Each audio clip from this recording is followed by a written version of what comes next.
God damn it, Triple H! Welcome back, guys, to Fog of Wrestling. And here is 10 Triple H success stories that Vince McMahon would have ruined. We're going to be reacting to it. It's an article by the Sportster. Links will be down below. Right, I don't know what these 10 success stories are, right? But there's 3 on the thumbnail. Damage Control, a success story. Do me a favour, as Roy Keane would say. What was the success story about it? Oh, but Bayley being turned on in her match against Io Sky at WrestleMania. Oh yeah, that great thing that happened, that fell flat on its arse. Yeah, Bayley winning and the comeuppance was a nice moment. See a couple of weeks after it, man, people were begging for the belt to be took off Bayley. Up next on the thumbnail, we've got Gunther. Boring as hell. His IC title reign was so much better than his world title reign. And dare I say, his IC title reign actually began with Vince McMahon in charge, didn't it? Didn't it? Aye, it did. Aye. Anyway, up next, LA Knight with the US title. I mean, LA Knight's stock has absolutely plummeted, so if anyone actually wants to come out here and try and tell me that LA Knight would be better off with Triple H than Vince McMahon, I think you need your head looked at, to be brutally honest. But anyway, I don't even know if these are 10 reasons or 10 success stories there. They might not even be on this list, but let's see here. Reason number 1. Dominic Mysterio would still be a cheesy babyface under McMahon. Obviously, he turned heel, boot to Edge, clean in the balls. I tell you what, maybe this is a fair enough reason, alright? Now, under McMahon, Dominic Mysterio got brought in to team up with his daddy Ray. And you know what? I actually thought that was fine. That was a good start for Dominic in WWE, right? No complaints there. Would McMahon have turned him heel? Honestly, no idea. It's pure speculation at the end of the day. But let's be honest, Triple H could do a lot more with Dominic. Yeah, he did the correct thing by turning him heel, and it's worked. But he's being held back.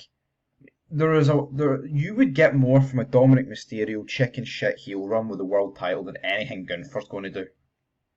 But Gunther wrestles and he slaps Sheamus's diddies about and he looks at Ludwig Kaiser and he's like, I didn't know. No, doesn't do anything for anybody. Oh, but what about the 4 guys that like that style? Well, no. Vince McMahon wouldn't have had the patience for the Sami Zayn / Bloodline story. Even though this started under McMahon, it would have ended sooner. Well, I tell you what, I don't think anybody would have had any complaints about it ending sooner. I mean, the Bloodline story has lasted too long. Obviously, this is more to do with Sami Zayn, but hell, that's still even continuing at this point. McMahon, as they've said, put Zayn in the Bloodline, but when Triple H took over, yeah, was Sami Zayn over with that match? I think it was Elimination Chamber in Montreal. Of course he was. I don't think anyone's ever going to sit here and deny that. But the reality is, the amount of times we have flip-flopped between the Usos, the new, the old bloodline. Oh, is Jay going to turn on Jimmy? Is Jimmy going to turn on Jay? Which side is Sammy on?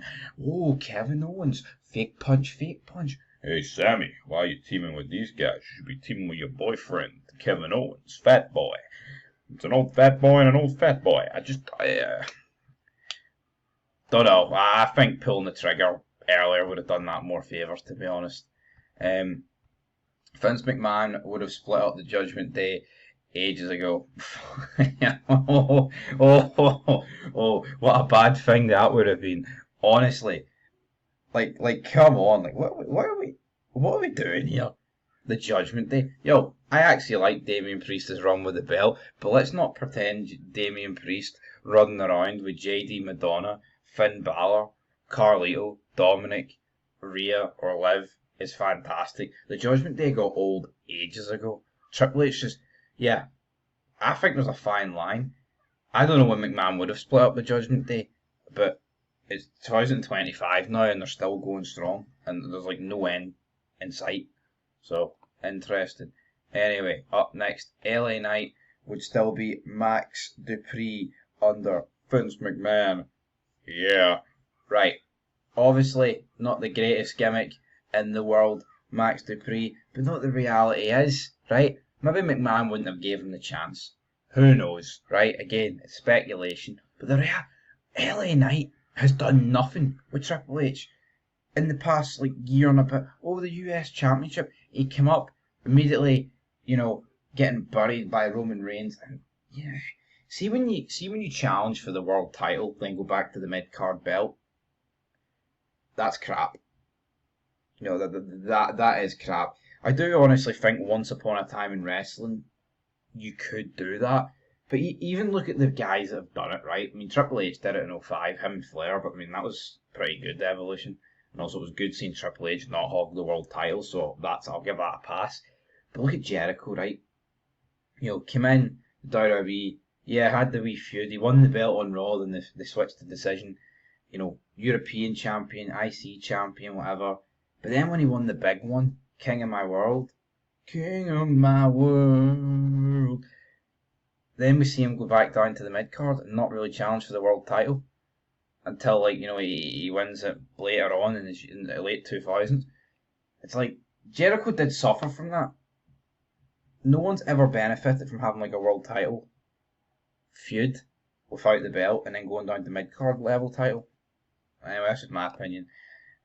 Up next, Vince McMahon was never a fan of Bronson Reed. Reed was released by Tsunami.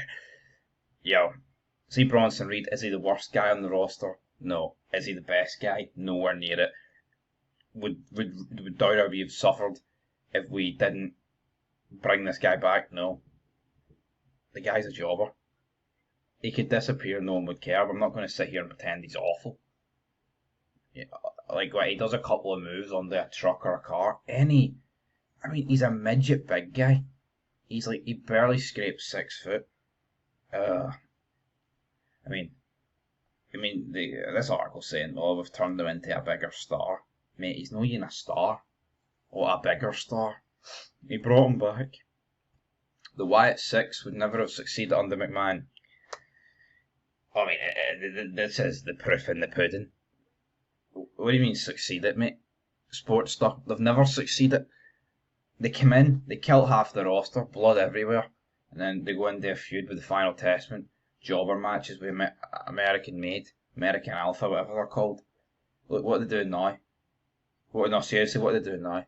This was just a cheap ploy to use Bray Wyatt's name again, and it's not worked. They're a bunch of jobbers, and it disgusts me the amount of people that actually sit here and think that Triple H is doing a fantastic job and that butter wouldn't melt and everything he does is great. If you honestly think what the Wyatt Six are doing right now, I can't even tell you what they're doing right now. If you think that's great and McMahon couldn't do better with them, then you need to have a word with yourself, man. What are they doing right now on the 10th of January 2025? Nothing. They're fucking meaningless. Up next, Vince McMahon's track record with Rhea Ripley was not good. He failed their booking time and time again. Well, I'll tell you this. Everybody, if you look on Twitter and you look at our comment section, people are sick to the back teeth with Rhea Ripley getting forced down her throat. People getting buried off her, never looking weak, men in the company literally afraid to go near her. McMahon did the right thing by limiting Rhea Ripley, man. Vince McMahon was not a fan of the damage control idea. Because damage control was so good. Where's the actual good reasons why Triple H is better than McMahon? I think a good success story is the fact they got this Netflix deal locked down. Because the ratings were down the fucking toilet. That's a good success story. Maybe it'll be on this list. But damage control? WWE's in a damage control state, man. Drew McIntyre's best work has come under Triple H. You can say that. I did really enjoy Drew in 2024 and some parts of 23, but the reality is, under Vince McMahon, he was world champion, main event in Manias, winning Rumbles, looking like a star in them.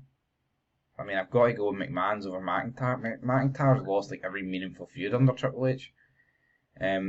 Gunther was on his way to being buried by Vince McMahon, because this would have been a bad decision. This guy sucks, man. All he's got is wrestling. Your big Netflix premiere, and the world champions just stuck there. Not even on the show. Cuts a promo in black and white. Oh, but look, his belt's gold. He's black and white, and his nipples are perky, man. Aye, brilliant. And that's us. Just a load of shit. I mean, some things are up for debate, but there's some things like you're just fucking lying if you think Triple H has done a better job.